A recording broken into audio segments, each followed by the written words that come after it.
سب سے پہلے تو ارشاد فرمایا کہ یہ وہ محبوب ہیں جو نبی امی ہیں۔ نبی پاک صلی اللہ تعالی علیہ وسلم نے کسی مدرسے سے پڑھا نہیں، حضور علیہ السلام نے کسی دنیاوی استاد کے سامنے بیٹھ کر تعلیم حاصل نہیں کی۔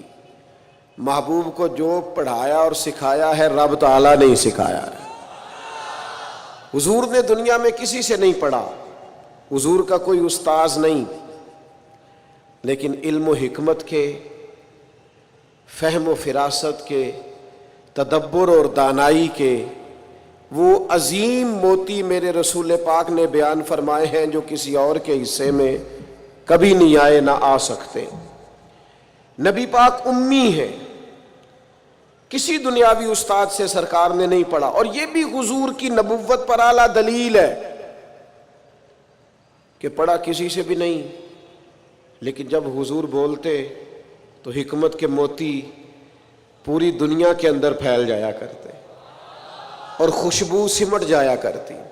عرب کے لوگوں کو اپنی دانائی پر بڑا فخر اور ناز تھا، وہ سمجھتے تھے کہ ہم سے دانا کوئی نہیں، لیکن جب حضور بات کرتے نا، تیرے آگے ہیں یوں دبے لچے فصحا عرب کے بڑے بڑے، کوئی جان منہ میں زبان نہیں بلکہ جسم میں جان نہیں۔ عرب کے اندر اختلاف ہو گیا تھا، جب یہ خانہ کعبہ کی تعمیر کر رہے تھے تو اختلاف ہو گیا۔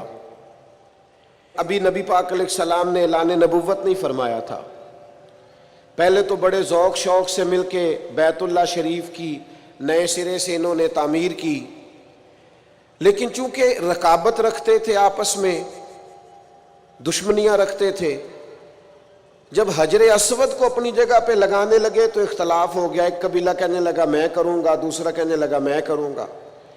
یہ خاندانوں میں بھی اختلاف ہو جاتا ہے، جماعتوں میں بھی اختلاف ہو جاتا ہے، لیکن جو لیڈر اور قائد ہوتا ہے اس کا کمال یہ ہوتا ہے کہ وہ اپنے کارکنوں کو جوڑ کے رکھے۔ اقبال کہتے ہیں کوئی کارواں سے ٹوٹا کوئی بدگماں حرم سے، کیونکہ میرے کارواں میں نہیں خوب دل نوازی۔ اس کا کام ہوتا ہے جوڑ کے رکھنا۔ اب ان کفار کے درمیان، قریش مکہ کے درمیان اختلاف ہو گیا، ایک قبیلہ کہتا ہے حجر اسود میں لگاؤں گا، دوسرا کہتا ہے میں لگاؤں گا۔ ایک سیاںا بندہ بولا، کہنے لگا لڑو نہ، کل جو سب سے پہلے حرم شریف میں بیت اللہ میں داخل ہو اس سے فیصلہ کرا لو۔ وہ جس قبیلے کے بارے میں کہہ دیں گے وہی حجر اسود کو نصب کر دے گا۔ اللہ کی شان یہ کہ صبح سب سے پہلے حرم میں رسول رحمت داخل ہوئے صلی اللہ تعالی علیہ وسلم۔ اب تو یہ سارے خوش ہو گئے کہ یہ تو صادق اور امین ہے۔ آپ زیادہ توجہ کیجئے گا، انہوں نے طے کیا ہوا تھا کہ جو بھی جس کے حق میں بھی آنے والا فیصلہ کرے گا قبول کریں گے۔ تو اگر نبی پاک علیہ السلام کسی ایک قبیلے کا نام لے دیتے تو انہوں نے تو طے کیا تھا کہ جس کا بھی نام لیں گے ہمیں قبول ہوگا، لیکن میرے محبوب امی ہیں، پر رب نے وہ فہم و فراست دیا ہے، وہ کمال دیا ہے، وہ اللہ تعالیٰ نے محبوب کو شان و عظمت عطا فرمائی، وہ بلندی عطا فرمائی ہے نبی پاک کو کہ سرور کائنات علیہ الصلوۃ والسلام کے سامنے دم خود ہو جاتی ساری کائنات۔ حضور نے فرمایا کیا جھگڑا ہے؟ کہا جھگڑا یہ ہے کہ ایک قبیلہ کہتا ہے حجر اسود میں رکھوں گا، دوسرا کہتا ہے میں رکھوں گا، اور کچھ نے تو پیالے میں خون ڈال کے قسم بھی کھا لی ہے کہ مریں گے یا مر جائیں گے، لیکن حجر اسود کسی اور کو نہیں رکھنے دیں گے۔ حضور نے فرمایا یہ لڑائی ہے تمہاری؟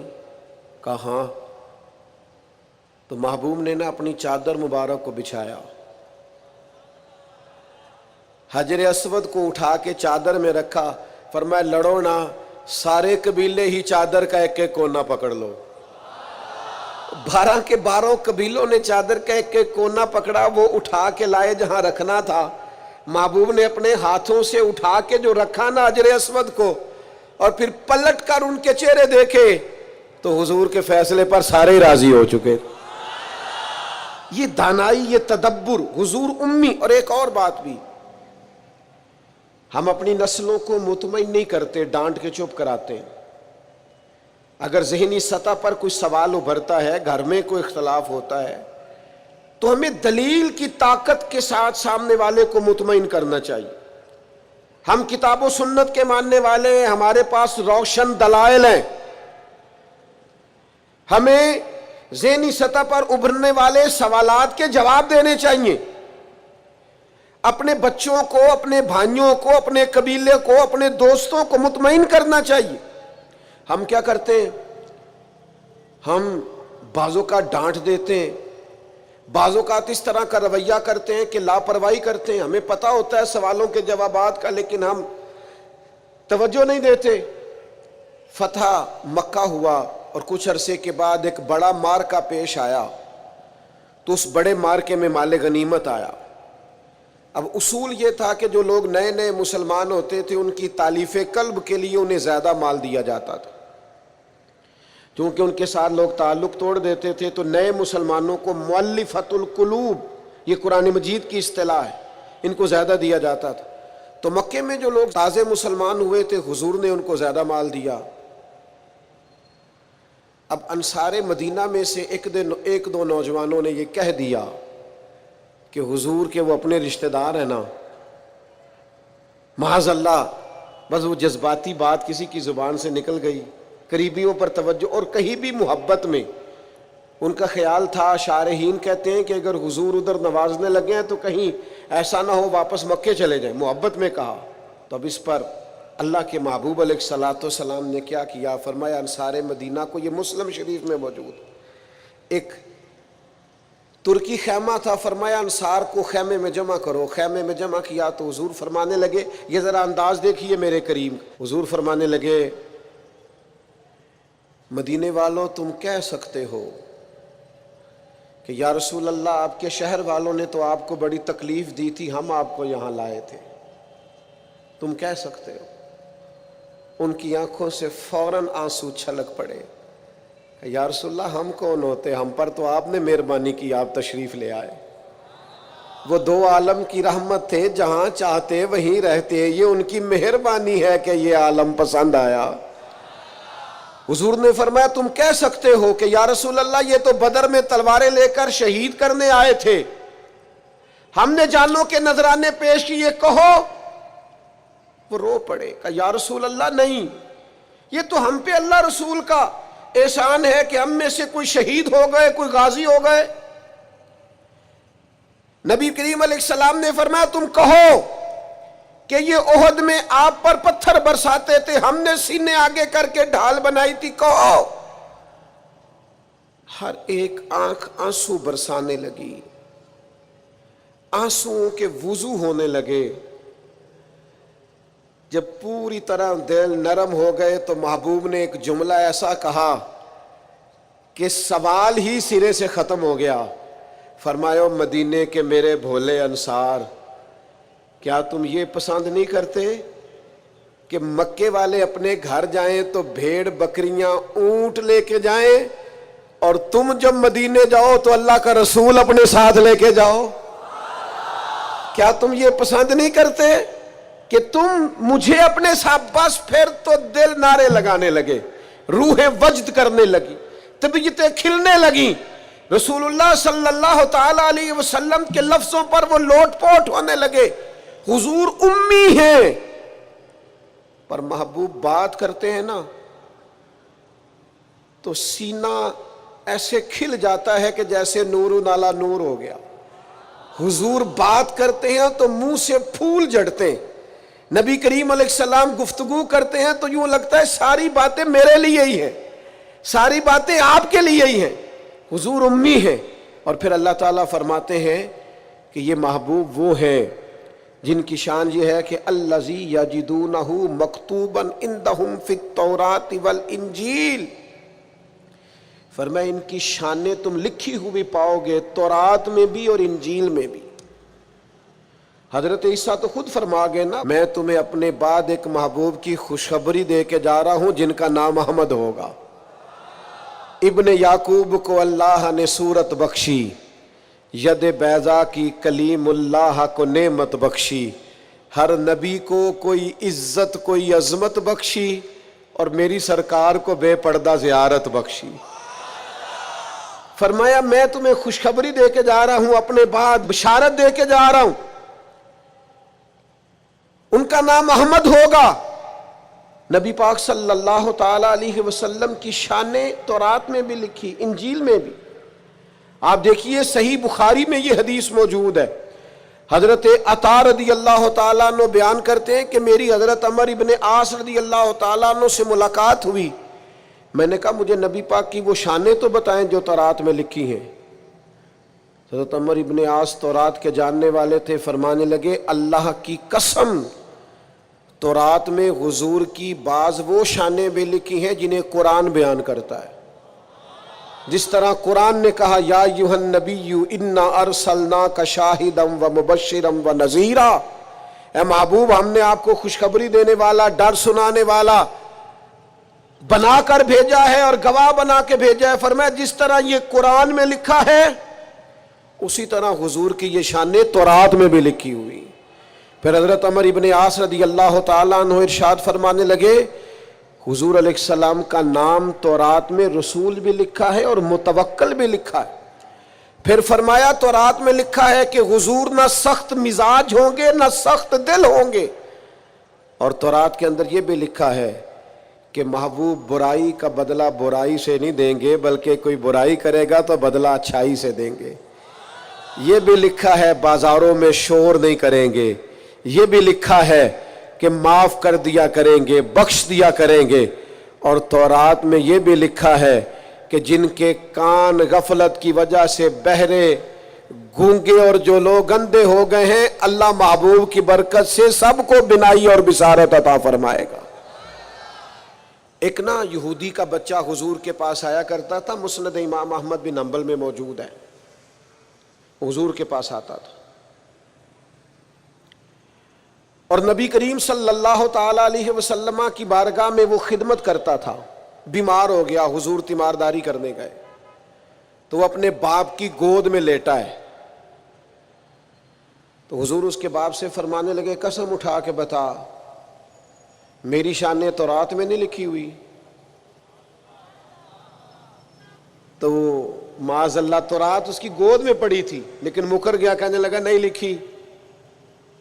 اس کا بیٹا جو اس کی گود میں تھا، جوان بیٹا گود میں سر رکھے ہوا تھا، بیمار تھا، کہنے لگا میرا والد غلط کہتا ہے، اللہ کی قسم یا رسول اللہ آپ کی شانیں تورات میں بھی لکھی ہیں اور انجیل میں بھی لکھی ہیں۔ یہ بات اس نے کہی، کلمہ پڑھا، روح پرواز کر گئی۔ حضور اس کے والد سے فرمانے لگے تو ہٹ جا، اور صحابہ سے فرمانے لگے اپنے بھائی کو اٹھا لو، اس نے کلمہ پڑھ لیا، اب یہ ہمارا ہے، ہم اسے ساتھ لے کر کے جائیں۔ حضور کی عظمتیں، شانیں، بلندیاں، رفتیں تورات میں بھی موجود ہے، انجیل میں بھی۔ لاکھ عنوان بدل دیے لوگوں نے، تورات و زبور و انجیل میں تحریف کر دی، لیکن آج بھی جگہ جگہ جو موجود چھپی ہوئی کتابیں ہیں ان میں آج بھی جگہ جگہ حضور کی عظمتوں اور شانوں کا بیان موجود ہے۔ نبی پاک کے تذکرے ہر جگہ، ہر مقام پر، ہر کونے پر۔ خود نبی پاک علیہ السلام نے فرمایا میں تو جناب ابراہیم کی وہ دعا ہوں جو بیت اللہ کی تعمیر کے وقت انہوں نے مانگی تھی، میں تو جناب عیسیٰ کی بشارت ہوں، اور فرمایا میں اپنی ماں کا وہ گویا شانوں والا خواب ہوں جو انہوں نے میری ولادت کے وقت دیکھا تھا۔ حضور کی عظمتوں کا بیان۔ پھر اللہ تعالیٰ نے آگے ارشاد فرمایا یَأْمُرُهُم بِالْمَعْرُوفِ وَيَنْهَاهُمْ عَنِ الْمُنْکَرِ، یہ محبوب تمہیں نیکی کا حکم دیں گے اور برائی سے منع کریں گے۔ ہر ایک نے نیکی کا حکم دیا، ہر پیغمبر، ہر رسول نے، ہر مصلح نے، ہر دائی نے، پر جس پیار کے ساتھ نبی پاک نے لوگوں کو نیکی کی طرف بلایا ہے نا، جس محبت سے، جس درد سے، جس ذوق سے حضور نے بلایا ہے، اور جس طرح دروازہ دروازہ جا کے حضور نے لوگوں کو کہا ہے آ جاؤ دین کی طرف آ جاؤ، جس توانائی کے ساتھ حضور چاہتے ہیں کہ لوگ دوزخ سے بچ جائیں، یہ صرف حضور ہی کا خاصہ ہے۔ یہ حدیث آپ نے یاد رکھنی ہے۔ حضور فرماتے ہیں میری اور تمہاری مثال اس آدمی کی طرح جس نے آگ جلائی تھی، آگ روشن ہو گئی تھی تو پتنگے اس میں گرتے تھے، تو وہ آگ جلانے والا بار بار پتنگوں کو روکتا تھا، نہ جاؤ جل جاؤ گے۔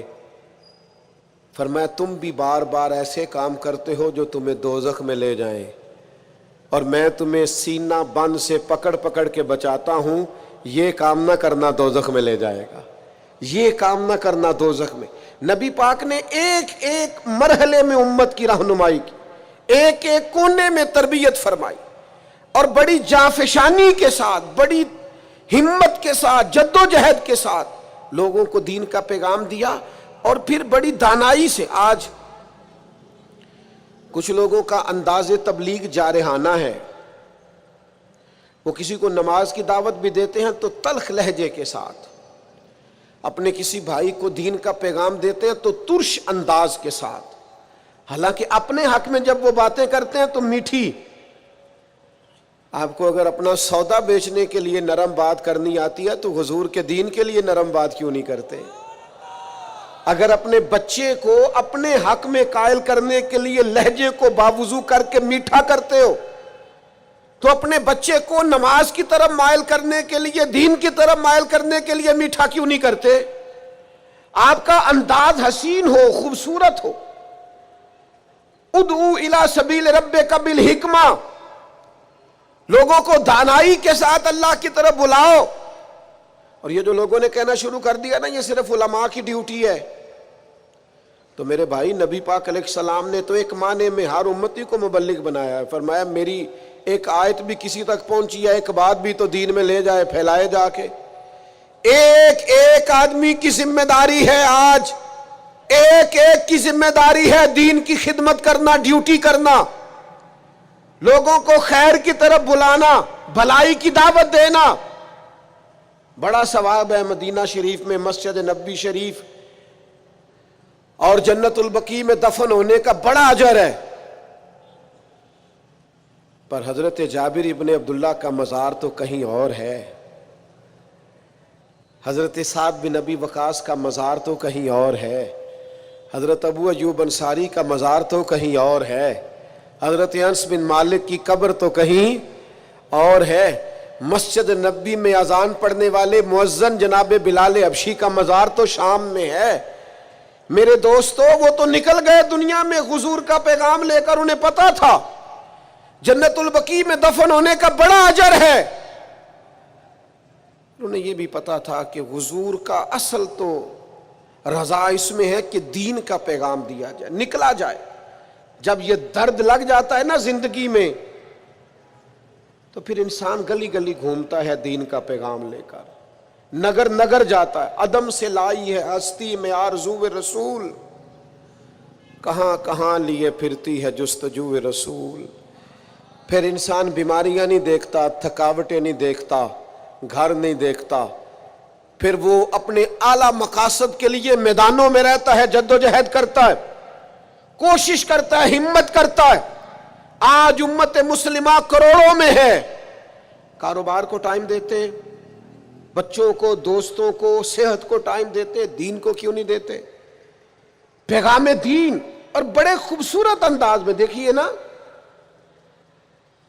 ایک شخص نے بھی آ کے نبی پاک سے دین کی بات پوچھی ہے تو حضور نے ایک بندے کو بھی بتائی ہے، اور 100 نے آ کے پوچھی ہے تو حضور نے 100 کو بھی بتائی ہے۔ پیغام دین دانائی سے، تدبر سے۔ اور پھر آگے ارشاد فرمایا اللہ تعالیٰ نے، فرمایا جو پاک چیزیں ہیں وہ محبوب تم پر حلال کرتے ہیں، اور جو گندی چیزیں ہیں وہ محبوب تم پر حرام کرتے۔ یہ بھی یاد رکھنا، نبی پاک علیہ الصلوۃ والسلام نے فرمایا قیامت کے قریب ایک بندہ ٹیک لگا کے تکیے سے بیٹھ جائے گا اور کہے گا حلال وہی ہے جسے قرآن نے حلال کہا، اور حرام وہی ہے جسے قرآن نے حرام کہا۔ خود حضور فرماتے، فرمایا جسے اللہ کے رسول حلال کر دے وہ بھی حلال ہے، اور جسے حضور حرام کہیں وہ بھی حرام ہے۔ نبی کریم علیہ الصلوۃ والسلام کو اللہ نے شارع بنایا ہے، شارع۔ حضور اختیار رکھتے ہیں، جو چاہیں۔ ایک شخص نے آ کے کہا یا رسول اللہ 2 ہی نمازیں پڑھوں گا، اگر اجازت ہو تو کلمہ پڑھوں۔ دنیا کا کوئی مفتی، کوئی محدث، کوئی مجتہد کسی کو ایک سجدے کی بھی رخصت نہیں دے سکتا کہ چل تو ایک سجدہ کم کر لینا فرض نماز میں۔